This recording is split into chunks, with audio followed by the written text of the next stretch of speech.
would immediately start peace talks after he spoke with Vladimir Putin. Putin says he is ready to work with Kyiv on a memorandum towards ending the war, but insisted on compromises on both sides.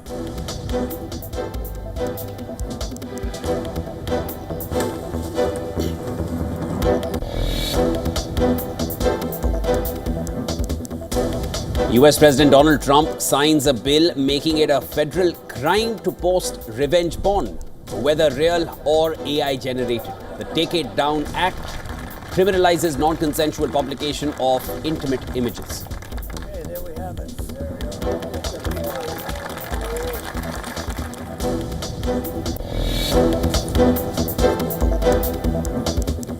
Tornadoes continue to torment central and eastern United States as severe weather conditions, including destructive hail and powerful wind gusts, cause massive damage across the region, killing at least 28 people.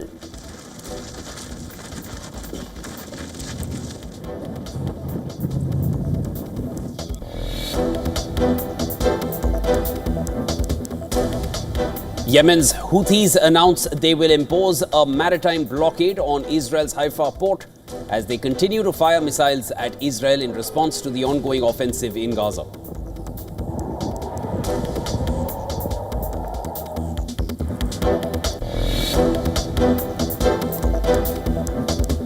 Israel says 9 trucks of humanitarian aid allowed to enter Gaza. This marks the first such delivery in 2 months. UN calls it a drop in the ocean.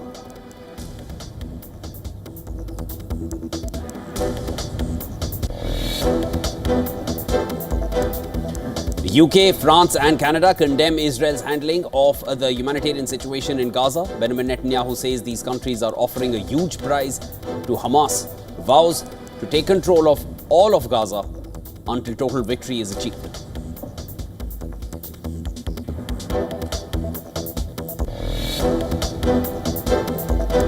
China cut key lending rates for the first time since October, aiming to boost growth amid trade tensions and deflation risks.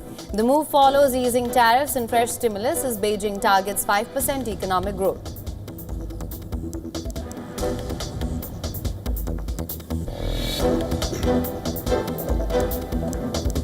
Thousands of PSV fans throng the streets of Eindhoven to celebrate the club's 26th Dutch top flight title. They won the league in dramatic fashion after a meltdown by rivals Ajax.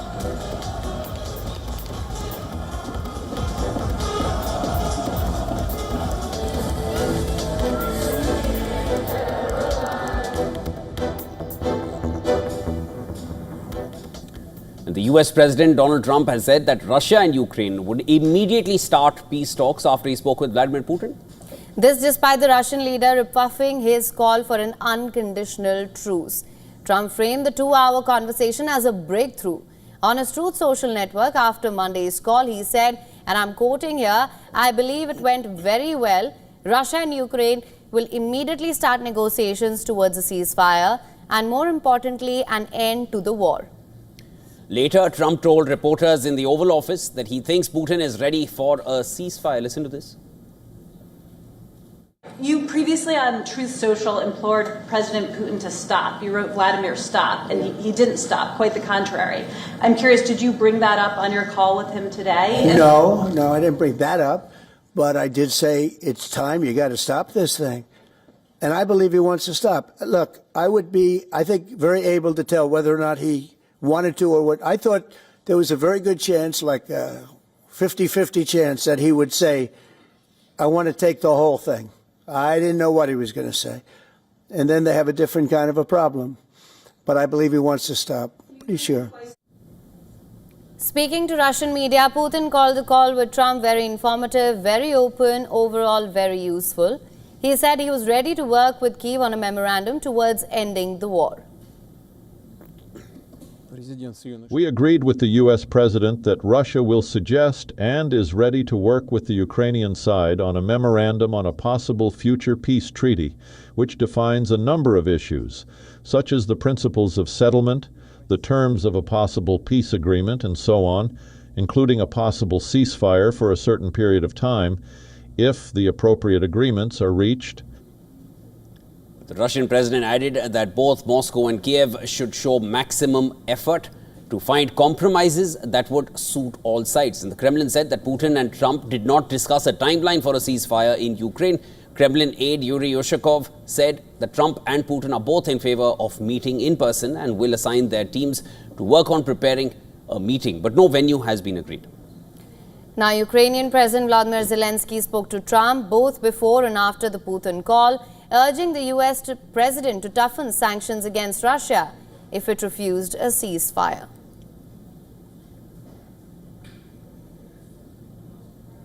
I asked him before his conversation with Putin not to make decisions about Ukraine without us. And for us, these are matters of principle and very important. We agreed that we would get in touch after his conversation with Putin. Zelensky also ruled out withdrawing troops from parts of eastern and southern Ukraine under Kiev's control, rejecting demands put forward by Russia for ending its invasion. For more on this, a correspondent Susan Tehrani has sent us this report. Listen to this. President Trump and Vladimir Putin of Russia held a 2-hour telephone call on ending the war in Ukraine. President Trump called it a success, saying that ceasefire talks could begin immediately. Vladimir Putin repeated demands for major concessions before halting the fighting, insisting that peace must address the root causes, meaning Russia's influence over Ukraine. He offered no breakthroughs. Vice President J.D. Vance cast doubt on Vladimir Putin's intentions, saying, quote unquote, "I'm not sure Putin has a strategy to unwind the war. He's re-engineering his economy for conflict." So does this call highlight how far apart the two sides really remain, or is it a fresh diplomatic push for peace? Well, at the Rose Garden later in the day, President Donald Trump responded to shouted questions on whether or not if he thought Putin wanted peace and whether he thought Pope Leo could help broker it. In both instances, he responded in affirmative, quote, "I do." Susan Tehrani reporting from New York for WION World is One.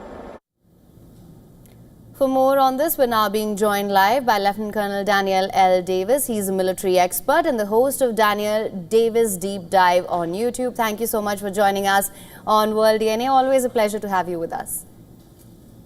Always a pleasure to be here. All right, let's just get right into it. Of course, this was a 2-hour-long call. We've seen the statements that have come out from both sides as well. Trump as always seems to be more optimistic than Putin. Would you say that's the case? And what's your assessment of the overall conversation? Yeah, without question, Trump was a lot more optimistic than Putin was. But we also have to understand that the Russian side has not changed at all since before Trump came into office, really going back to June of last summer when Putin made a very direct and overt statement of here's what will end the war. Not a ceasefire, but an end to the war, a complete and total cessation. And those conditions have not changed since. They didn't change before this call. They didn't change after this call. You look at what Putin said very clearly. He said, yeah, we'll talk about the end of the war and maybe even a ceasefire if conditions are met. And his conditions are the ones that they have been before, which subsequently Volodymyr Zelensky said they would not meet, which is the withdrawal of all their forces from the 4 administrative borders of the annexed territories that they've been fighting over, no NATO, and demilitarization, denazification, all things that the Ukraine side says that they're not willing to even consider. So right now you have no change of any of the partners. So I don't think that this call has literally changed a single person in this conversation so far. Lieutenant Colonel, you mentioned it briefly. Let me just elaborate a little further into what Putin said. I'm just going by the statement that came out from Putin's side. Possible future peace treaty, the terms of a possible peace agreement, including a possible ceasefire for a certain period of time if the appropriate agreements are reached. There are way too many contingencies. There's nothing clear. And then you have Trump on the other side. Obviously, we heard that statement. Your take on that, on what Putin really is saying? And as you mentioned, nothing much has changed. But with so many ifs and buts, where do we stand as of now? You had Dmitry Peskov, subsequent to that call, reiterate that the issue of the memorandum that Putin also said that the two sides would try to hammer out. Yes, that the Russian side says if the details can be worked out, that if the Ukraine side will meet our demands, then yes, we'll have a negotiated settlement and we'll end the war right here. What was being reported at the Istanbul meetings was that the Russian delegation told the Ukrainian delegation, either you agree to these terms here and surrender the 4 Ukrainian territories, or we'll keep fighting and it will be 8, not 4. And I think that that is still the situation for the Russian side. I don't think they've changed any from that. And all the words that Putin spoke there really line up well with that view. Now, Lieutenant Colonel, we of course hear you, and not to beat a dead horse here, but it's important to mention what Zelensky said as well. Ruled out troop withdrawal, rejecting Russian demands for ending its invasion, calling for tougher sanctions if there is no peace. Do you feel Zelensky is willing to compromise anywhere, and what sort of consequences will that have for him? Because we've seen that Zelensky has been equally adamant as well when it comes to negotiations. And just to add to that, sir, Yes, does yes, Zelensky have the option of being this adamant at this point? No, he does not. Yes, he will. No, he doesn't have the leverage to do it. And he's in line with all the European leaders as well. All the way back to the meeting prior to the Istanbul meeting a week ago Sunday, all the time since there, they keep talking about these sanctions. We're going to force Russia into a peace. You're not going to force Russia into a peace. They talked about having a sanctions on the Russian energy. They want to put more on the oil cap. They've already tried these things. None of them have worked, and Russia is even less susceptible to sanctions today than they were in February 2022 when President Biden put all these sanctions on them. So if it didn't work before, I don't have any idea why they're putting their credibility and their name on the line to think that that's going to change now. Zelensky does not have the leverage to say no to Putin. He either will agree on the negotiating table or Putin's forces will take it on the battlefield. There is virtually nothing now that can stop that. And if Zelensky keeps going on, you ask about the consequence, it'll be that they'll suffer a military defeat, not just an ugly deal that they could get right now. And I think that's what history is going to look back on this time. Lieutenant Colonel, and just by what Trump had said in that Oval Office heated meeting, that you don't hold the cards, and I think that's just going to get proven time and again. And the fact that Russia launched its largest drone attack a day prior to those talks, and that is pretty much the writing on the wall on where things stand even now, months later. All right, thank you so much, sir. That was Lieutenant Colonel Daniel Davis, host of Daniel Davis Deep Dive. Always a pleasure having you on the show, sir. My pleasure. Thank you. All right, let's shift focus to West Asia now. Israel's Prime Minister Benjamin Netanyahu has vowed to take control of all of Gaza until total victory is achieved. Something that Israel has been saying since the beginning of this war. Netanyahu's comments came after the UK, France and Canada also issued a joint statement opposing the expansion of Israel's military operations in Gaza, describing the human suffering in the enclave as intolerable. The 3 countries threatened to take concrete actions, including sanctions, in response to Israel's offensive. The joint statement also called the entry of basic aid into Gaza as inadequate and urged Israel to engage with the UN to allow aid in line with humanitarian principles. In a post on social media, Netanyahu accused the leaders in London, Ottawa and Paris of offering a huge prize for the attack on Israel on the 7th of October 2023 and vowed to continue until total victory was achieved. Now in Gaza, Israel continued its expanded military offensive, dubbed Operation Gideon's Chariots. The IDF released video showing the Israeli Air Force preparing to operate in Gaza.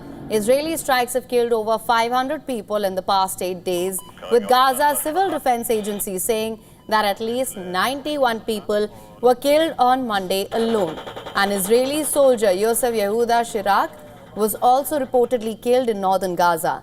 The IDF is investigating the cause of the 22-year-old's death.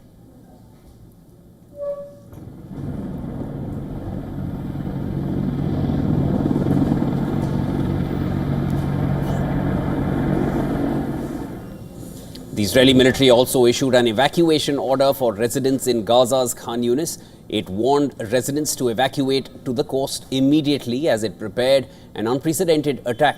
Palestinians were seen rushing to leave their homes, with some carrying elderly people on their backs or pushing children in wheelchairs.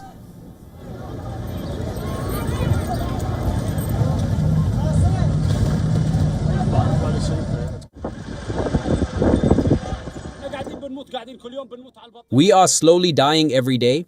Is there anyone on this planet who can live what a human is living in Gaza? I don't think anyone can bear what we are bearing. It has been 2 years of the war, hunger, killing, destruction, and displacement. All of them are innocent people, unarmed civilians, and we are being displaced. Meanwhile, after 11 weeks of blocking all humanitarian aid into Gaza, Israel allowed 9 aid trucks to enter the war-torn enclave via the Kerem Shalom crossing. According to the United Nations aid chief Tom Fletcher, Israel allowed 9 trucks of aid, which were like a drop in the ocean. In a statement, the UN aid chief stressed that Gaza needs hundreds of aid trucks. To say that this is a drop in the ocean is a clear understatement, right? Of course, 9 trucks is better than no trucks, but we need a massive uptick of humanitarian aid. Now, 22 donor countries also issued a joint statement urging Israel to allow full resumption of aid. The statement was also signed by foreign ministers of France, Germany, UK, Italy, among others.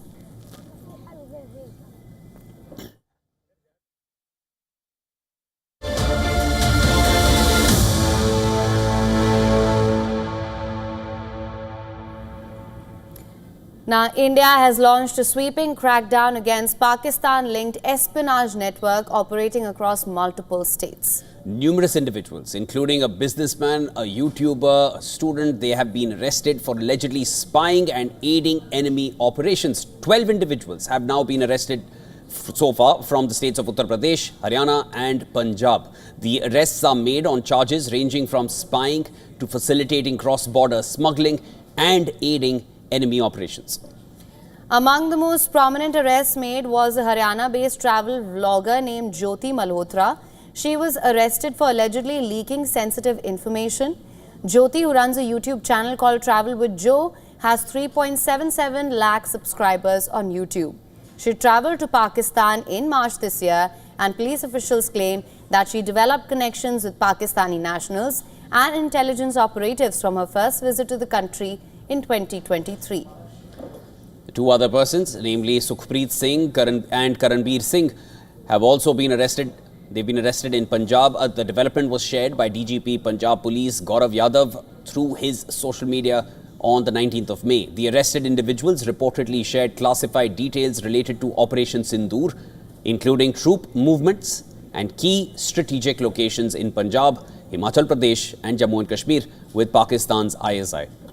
In other counter-espionage operation, Amritsar Rural Police arrested Falak Sher Masi and Suraj Masi for their alleged role in leaking sensitive information and photographs of army cantonment areas and air bases in Amritsar to the ISI. Police also arrested Ghazala, a 32-year-old widow, and Yameen Mohammed from Punjab's Malerkotla. They were arrested by Malerkotla police on the 11th of May for allegedly sharing information with Pakistani agents in exchange for money. Others who were accused, they've been arrested. Those who have been arrested, are students, a security guard, commoners and an app developer. From Uttar Pradesh's Rampur, a businessman named Shehzad was arrested on the 18th of May by the Special Task Force. Shehzad was apprehended by the STF Moradabad unit following inputs about his alleged involvement in cross-border smuggling and espionage activities for Pakistan's inter-services intelligence. The STF said Shehzad was allegedly passing sensitive information related to national security to his handlers. 4 more individuals were arrested from Haryana for their alleged involvement in spying on behalf of Pakistan. The suspect, identified as Mohammad Tarif, had reportedly made a revealing video statement admitting to key espionage activities, including a task to photograph and film the sensitive Sirsa air base, as reported by news agency ANI on Monday. And a 24-year-old Norman Elahi was arrested on the charge of spying for Pakistan in Haryana's Panipat. Preliminary interrogation by the police and intelligence agencies revealed that he was in touch with a few suspects in Pakistan and had been sharing pictures and videos of vital installations with his handlers across the border. In other arrests which have been made, 26-year-old Arman was apprehended by the police from the Nagina station in Nu district in Haryana, very close to the national capital, and Devendra Singh Dhillon, hailing from a landlord family of Kaithal, again in Haryana. He was arrested for posting the pictures of sophisticated weapons on his social media account on Sunday.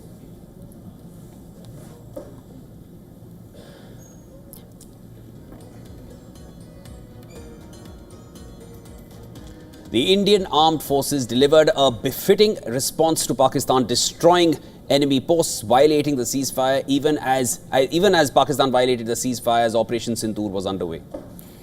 Operation saw India target 9 terror-linked sites in Pakistan and Pakistan-occupied Jammu and Kashmir, which was a direct response to the terror attack in Jammu and Kashmir's Pahalgam. In the aftermath, WION Sibbal has visited a number of forward locations along the line of control, including an Indian Army military post overlooking Lipa Valley in Pakistan-occupied Jammu and Kashmir, to get us a rare ground perspective. Listen to this. This place is of immense beauty, but a beauty that has been impacted by Pakistan's support to cross-border terrorism.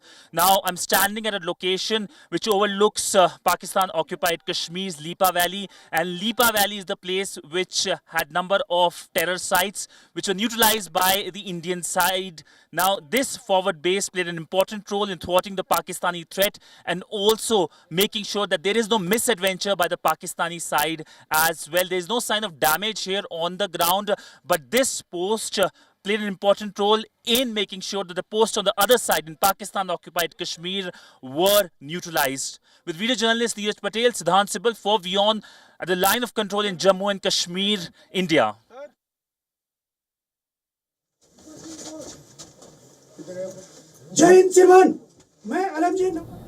And Joe Biden expressed his gratitude to everyone for their love and support. The former US president has been diagnosed with an aggressive form of prostate cancer. The 82-year-old posted on social media, posted a photograph of himself and his wife Jill Biden, along with a message of thanks. The diagnosis followed medical evaluations prompted by urinary symptoms, leading to the discovery of a prostate nodule. Prostate cancer affects the prostate gland, a part of the male reproductive system located below the bladder. It's one of the most common cancers among men, particularly affecting older age groups. While many prostate cancers grow slowly, aggressive forms like Biden's can spread rapidly, especially to the bones, complicating the treatment further. The US President, Donald Trump, who has long been at odds with his political rival Joe Biden over his cognitive abilities, said that he was saddened by the news. On his social media platform, Truth Social, Trump wrote, "Melania and I are saddened to hear about Joe Biden's recent medical diagnosis. We extend our warmest and best wishes to Jill and the family, and we wish Joe a fast and successful recovery." Former President Barack Obama and former Vice President Kamala Harris also conveyed their well wishes. Biden left office in January this year as the oldest serving US president in history. Biden's physical health, mental acuity drew scrutiny during his presidency. He abruptly ended his bid for re-election last July.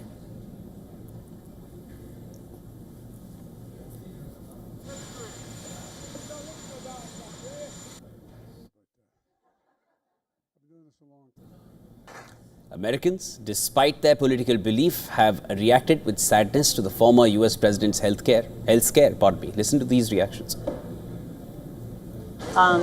Although he is in his early 80s, cancer is a beast, and I speak from nearly firsthand experience. Cancer took my husband the day after he turned 54. So cancer is an enemy that we can face no matter what time. So I'm sad that he and his family have to go through this battle. It's really heartbreaking. I mean, it's not like a personal friend or anything like that, but I mean, it's sad. My mom died from cancer, so I know, and my grandmother, so I literally watched them, kind of go down, and I think that's just really sad. His last years, his life's going to be really hard. I mean, just finding out, I feel bad for him, of course, Personally, he didn't align with my political beliefs, but I don't believe that would define the value of his life. So I'm sorry, I feel bad for him and his wife and his kids, of course. And with that, it's time now for a short break. Don't go anywhere. Haim and I will be back with you. This is World DNA. On the other side of the break, Indian government has reportedly told lawmakers that the recent conflict between India and Pakistan was always in the conventional domain and there was no nuclear signaling by Pakistan. We'll bring you all the details.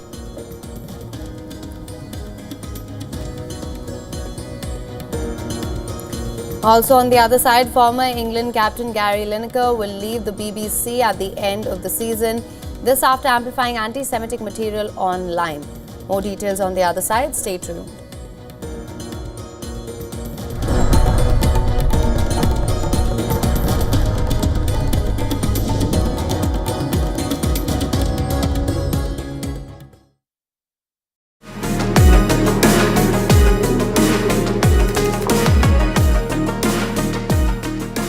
Catch me on Token Money Magnet as I demystify tokenization for you, only on WION.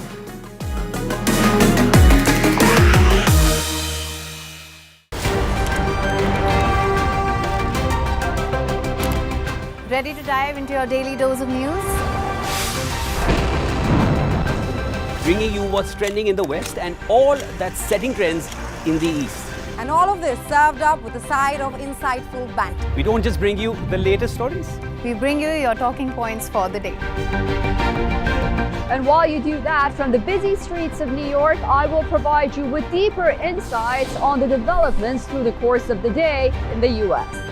The show that keeps you ahead of the global curve. A conversation you'd want to be a part of. A place where news becomes an engaging exchange. We bring you stories that impact your present. This is World DNA. Join the conversation.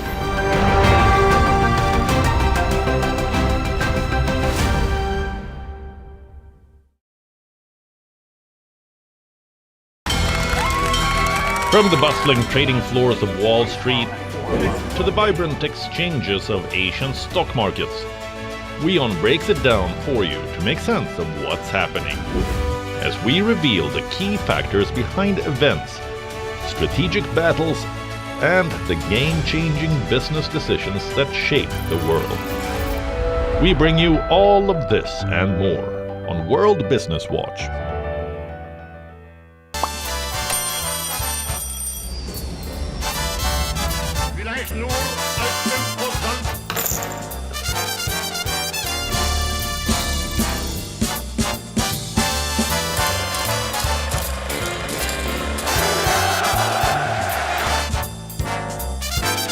WION, India's global voice, the channel that brings you the biggest stories from across the world through India's lens. Now available in more than 190 countries worldwide, because we believe that the world is one. Watch us in Africa, Europe, USA and Canada, South America, Asia Pacific, Middle East and North African regions. Also available on these digital platforms across the world. WION. World is one.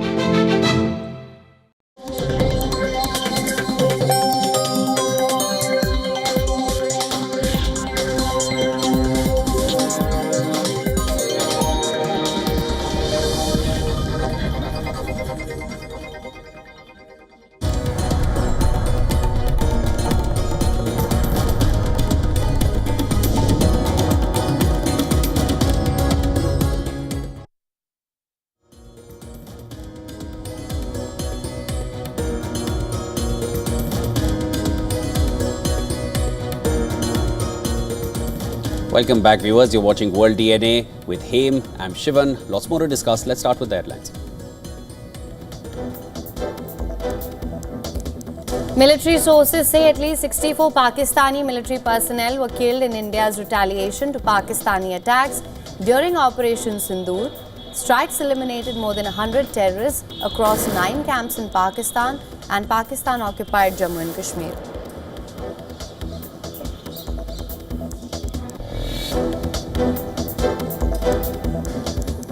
Pakistan did not resort to nuclear signaling in the wake of Operation Sindoor. This is what the government has told a parliamentary committee in a briefing on the current security situation.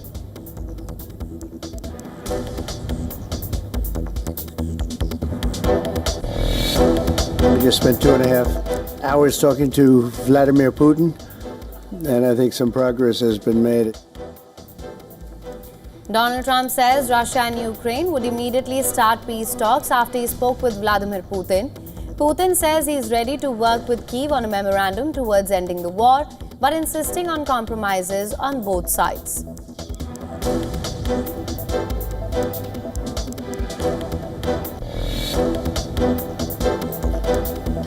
The US President Donald Trump signs a bill making it a federal crime to post revenge porn, whether real or AI generated. The Take It Down Act criminalizes non-consensual publications of intimate images. Okay, there we have it. There we go. That's a big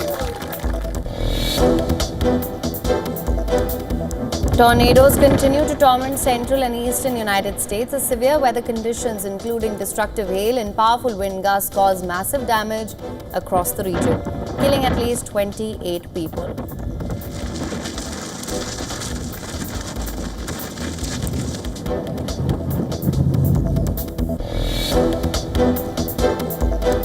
Yemen's Houthis announced they will impose a maritime blockade on Israel's Haifa port as they continue to fire missiles at Israel in response to the ongoing offensive in Gaza.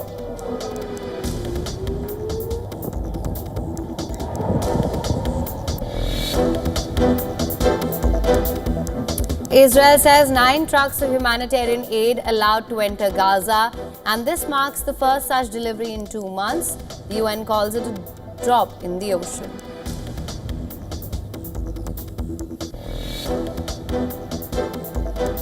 UK, France and Canada condemn Israel's handling of the humanitarian situation in Gaza. Benjamin Netanyahu says these countries are offering a huge prize to Hamas, vows to take control of all of Gaza until total victory is achieved.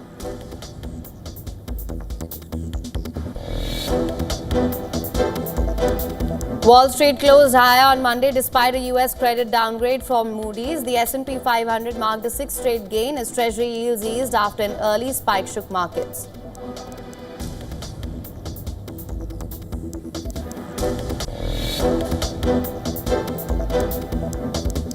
Thousands of PSV fans thronged the streets of Eindhoven to celebrate the club's 26th Dutch top flight title.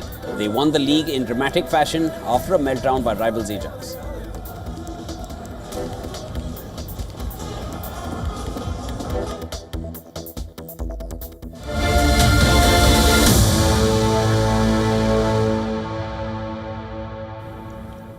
Now, India's government has reportedly told Indian lawmakers that the recent conflict between India and Pakistan was always in the conventional domain.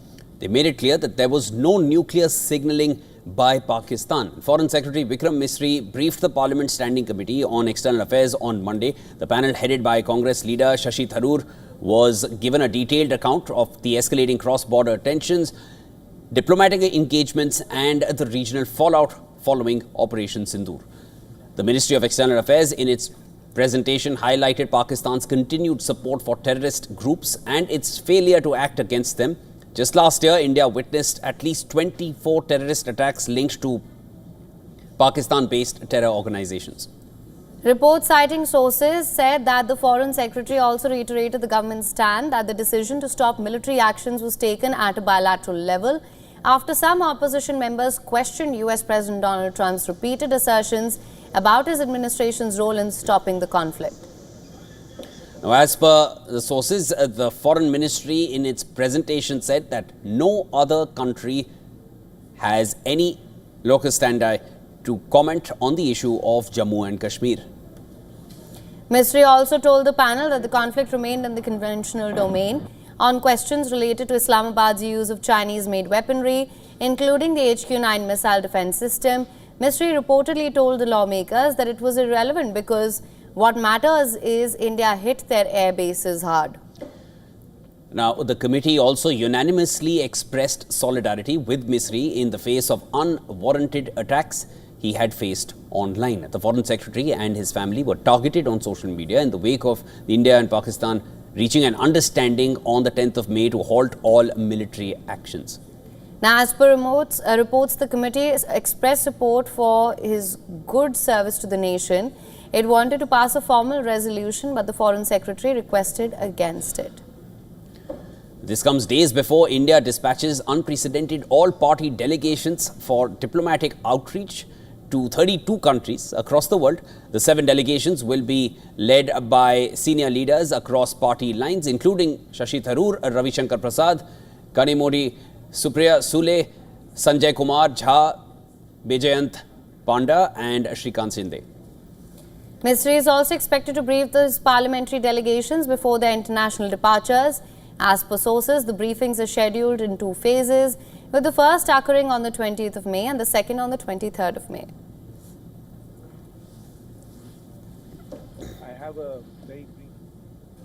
India has issued a stern warning to Pakistan. It has made it clear that the ceasefire agreement, the understanding reached on the 10th of May, doesn't have an expiry date. Indian ambassador to Israel, J.P. Singh, says the new normal will be an offensive counter-terror strategy. Now, in an interview with Israel's I-24 News, Singh said, and I quote him here, the ceasefire is still holding on, but we have made it very clear that Operation Sindoor is paused. It's not yet over. The fight against terrorism will continue. India has now adopted a proactive posture. We have set a new normal, and the new normal is that we will follow an offensive strategy, quote unquote. He goes on to say that things will be over once Pakistan simply hands over Hafiz Saeed, Lakhvi, Sajid Mir. Hafiz Saeed is the mastermind behind the 26/11 terrorist attack in Mumbai. He is the founder of Lashkar-e-Toiba and currently resides in Pakistan. He is on both the US and UN lists of international terrorists, but Pakistan has hit its ways to oblige its non-state actors. On the other hand, Zakir Rahman Lakhvi, Lashkar-e-Toiba operations commander, mastermind of the Mumbai terror attacks. For a long time, Islamabad has denied his involvement in terror attacks in India, but after facing financial turmoil and inclusion in FATF grey list, Pakistan had to send him to jail. Since then, he's been seen multiple times roaming freely on the streets of Pakistan. Jitinder Pal Singh, better known as J.P. Singh, is a high-ranking officer in the Indian Foreign Service. Singh was posted as the Deputy High Commissioner at the Indian High Commission in Islamabad between 2014 and 2019. He was instrumental in regulating the often strained ties between the two countries. Singh is widely recognized for his crucial involvement in the 2017 rescue of Uzma Ahmed, an Indian woman who was coerced into marriage and held against her will in Pakistan. During this operation, he helped her escape the situation and return to India.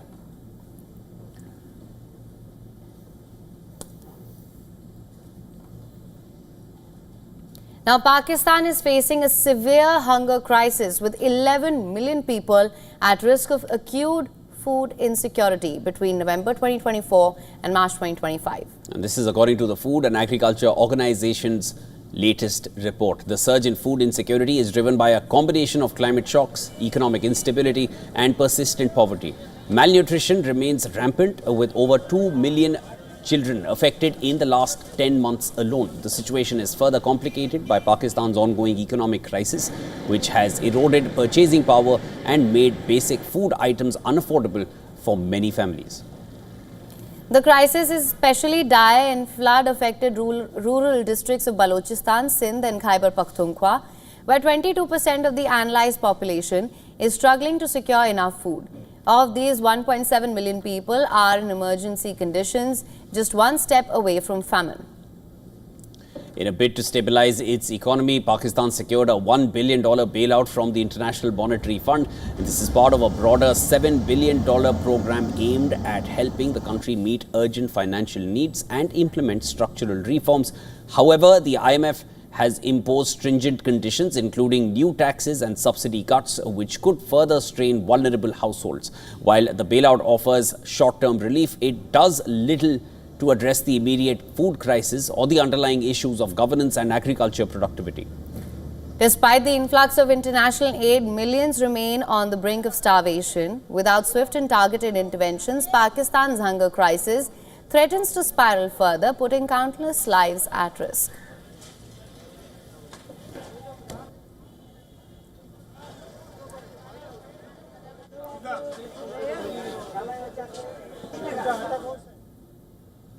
Now, the Kenya Wildlife Service has completed a week-long ear notching operation.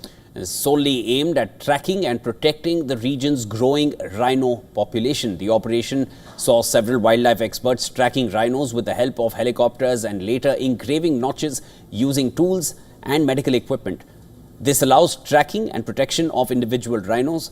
The veterinarians say that the rhinos are identified for ear notching based on their age, sex and type of species, that is black or white. Sedated rhinos are closely monitored while cooling measures are taken to prevent overheating during procedures. Detailed data required from ear notching helps monitor rhino health and growth.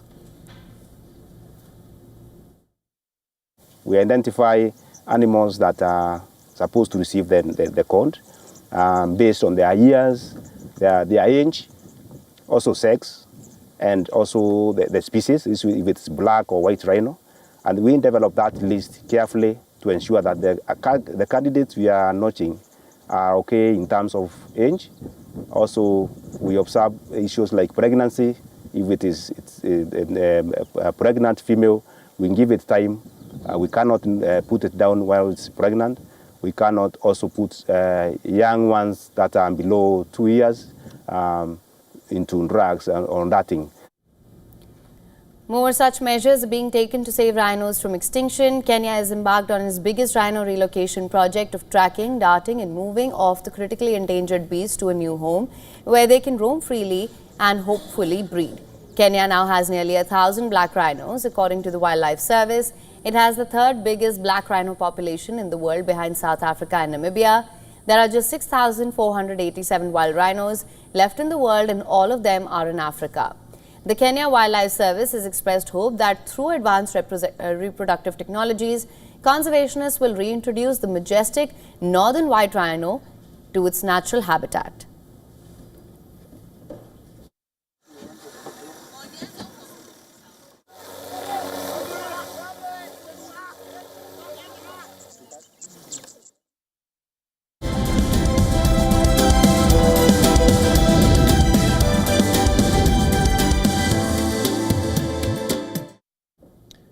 Chinese e-commerce giants Shein and Temu have launched aggressive ad campaigns across Europe.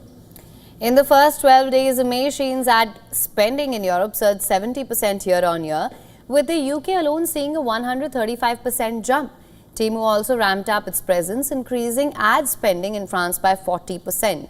The push mirrors their US strategy, where Temu aired 6 Super Bowl commercials in 2024 and became the most downloaded shopping app with 86 million installs. Despite the heavy spending, platforms like Shein have not seen a proportional rise in sales. French users in particular are pushing back. Many describe the ad deluge on TikTok, Instagram and X as overwhelming. Critics say the platforms aren't using the right proportional levers, with some calling the campaign quasi-harassment. Influencer partnerships have raised visibility but haven't translated into consumer trust or conversions. The marketing blitz comes as Chinese firms shift focus to Europe amid rising US-China trade tensions. Now new US duties now apply to small parcels from China, previously exempt up to $800. In the EU, a similar clampdown is underway. France is leading calls to end the €150 duty-free threshold. Over 800 million e-commerce parcels from China entered France in 2024 alone. By 2028, the EU plans to remove the exemption entirely and impose duties on all parcels under €150.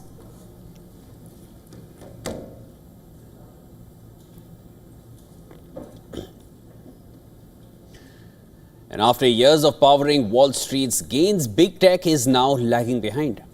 With industrials and utilities now leading the rebound, the big question for investors is, can tech reclaim its dominance or have the market's leadership quietly shifted? Take a look at this next report for more on this.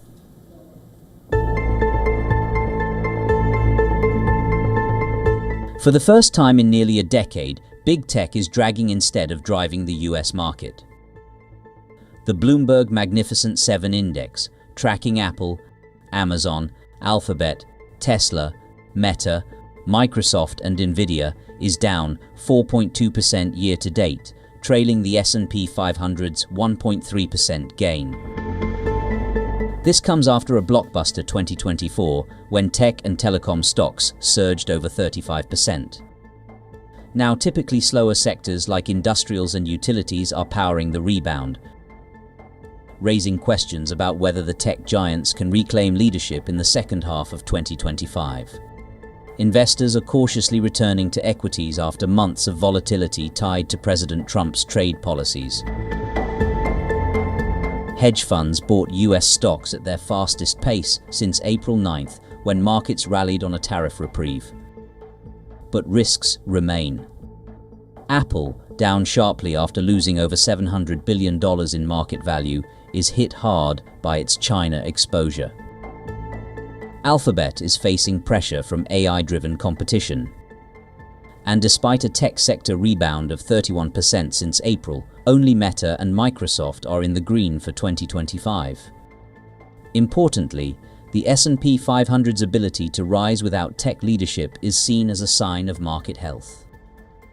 Consumer sentiment in the US is near record lows, and inflation expectations are elevated, fueled by looming tariff impacts. Walmart has warned that prices will rise as retailers start passing on costs. Experts say if big tech stages a comeback, it could propel the S&P 500 to all-time highs. But for now, investors are balancing optimism on innovation with caution over policy and economic headwinds. Business Bureau, WION, World is One.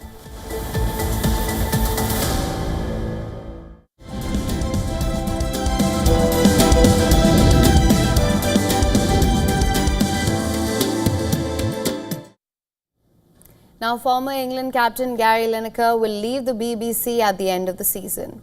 He was scheduled to present the channel's 2026 World Cup coverage, but will now depart this month after amplifying anti-Semitic material online.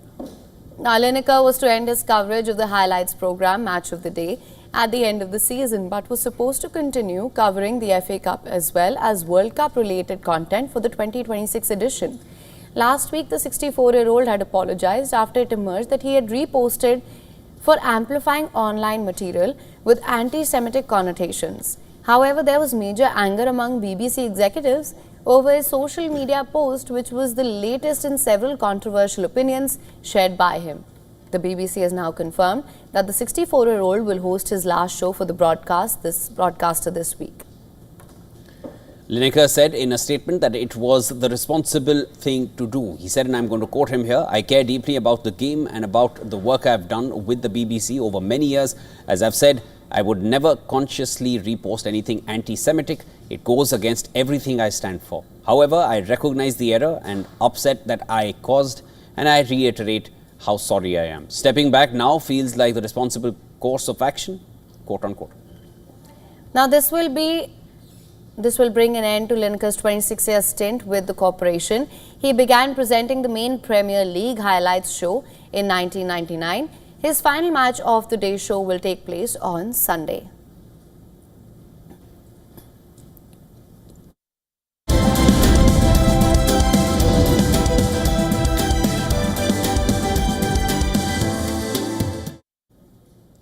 Just a few days after it premiered in Cannes, Tom Cruise brought Mission Impossible: The Final Reckoning to New York for a star-studded premiere. More about it in this next report.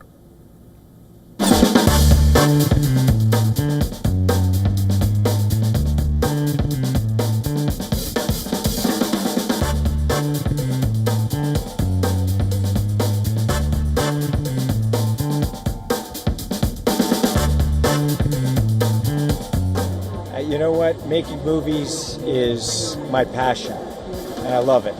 So I think that's it. It's just my interest in people, my interest in cinema, my interest in that, and just always the next adventure for me, whether it's Mission or any other film I'm making. And I can't wait for audience to see this film.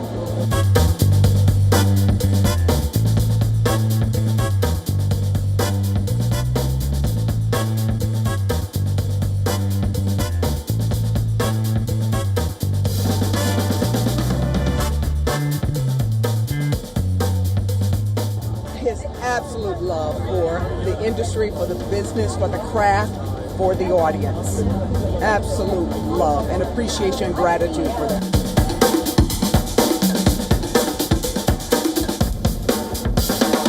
You know, I just finished a film with Alejandra Iñárritu, and what I'm here is whatever it takes. I have a wide range of taste in cinema. I just want to entertain audiences, whether it's whatever that is. You know, I want to tell them a great story.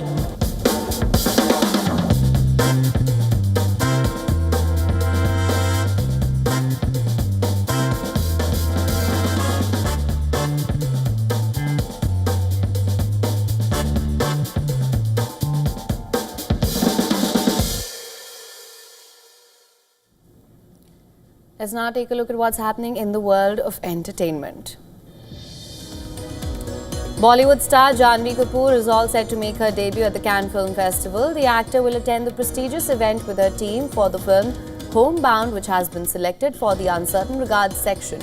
The screening is scheduled for the 21st of May.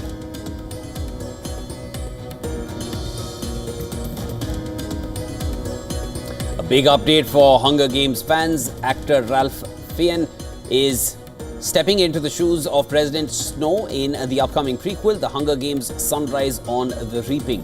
Directed by Francois Lawrence, the film will also feature Jesse Plemons, Maya Hawke and Lily Taylor. The film will hit the screens on the 20th of November next year.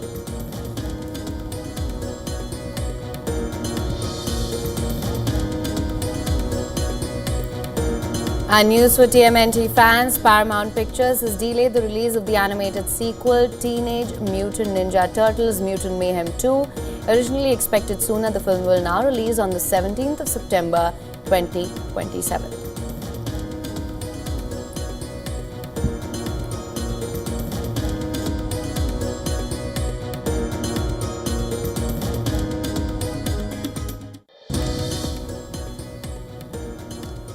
Malaysia is bidding an emotional farewell to its beloved giant panda duo. Right, this is Xing Xing and Liang Liang. After 11 memorable years at the zoo in Kuala Lumpur, the pandas are now heading back to their home in China. We're going to leave you with this one. Thank you so much for joining us on World DNA.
The Earth is sending distress signals. Wildfires, droughts, and melting glaciers. Can we reverse the damage? Explore the harrowing effects of climate change. It's a wake-up call. Global emergency. Climate Tracker on WION World is One. WION, India's global voice, the channel that brings you the biggest stories from across the world through India's lens. Now available in more than 190 countries worldwide. Because we believe that the world is one. Watch us in Africa, Europe, USA and Canada, South America, Asia Pacific, Middle East and North African regions. Also available on these digital platforms across the world. WION, World is One.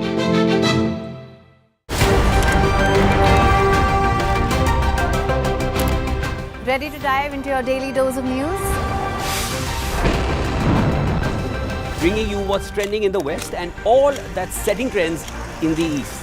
And all of this served up with a side of insightful banter. We don't just bring you the latest stories. We bring you your talking points for the day. And while you do that, from the busy streets of New York, I will provide you with deeper insights on the developments through the course of the day in the U.S. The show that keeps you ahead of the global curve. A conversation you'd want to be a part of. A place where news becomes an engaging exchange. We bring you stories that impact your present. This is World DNA. Join the conversation.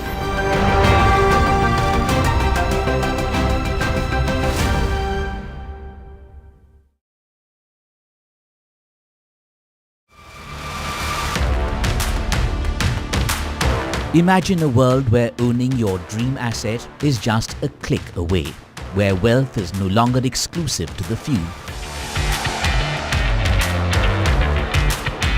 Tokenization, the game changer transforming assets into digital opportunities. A revolutionary technology opening doors to a new era of investment.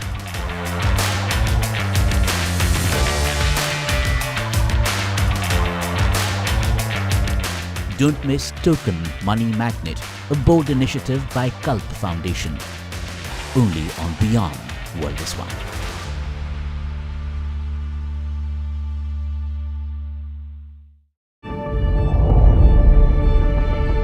The Earth is sending distress signals. Wildfires, droughts, and melting glaciers. Can we reverse the damage? Explore the harrowing effects of climate change. It's a wake-up call. Global emergency. Climate Tracker on WION World is One.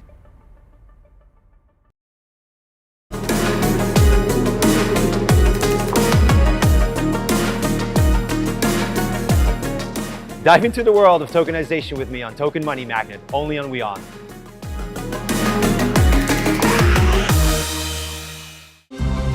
To bring the benefits of the Subhash Chandra Show to your educational institution, teachers and students, send an invitation to Juhi Jha at juhi@such.org.in.